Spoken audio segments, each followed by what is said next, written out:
இவ்வளோ கேவலமான விஷயங்கள்லாம் தமிழ்நாட்டில் நடக்கிறத பார்க்கும்போது என்ன சொல்கிறதுன்னு எனக்கு தெரியல.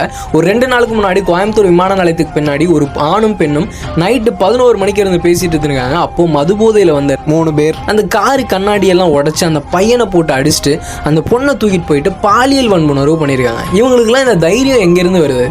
தமிழ்நாட்டில் இந்த மாதிரி நியூஸ் அப்படிங்கிறது புதுசு கிடையாது. மாதம் ஒரு நியூஸ் இந்த மாதிரி நடந்துகிட்டே தான் இருக்குது. தமிழ்நாட்டில் பெண்களுக்கான சேஃப்டி அப்படிங்கிறது பெரிய கேள்விக்குறி தான்.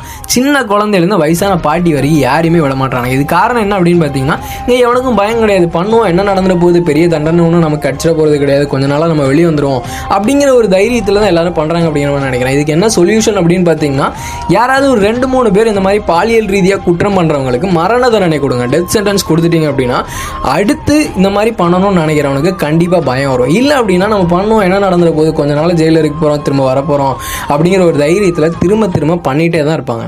இந்த மாதிரி பெண்களுக்கு எதிரான குற்றங்களுக்கு தீர்வு என்ன நீங்கள் நினைக்கிறீங்க? கமெண்ட்ல சொல்லுங்கள்.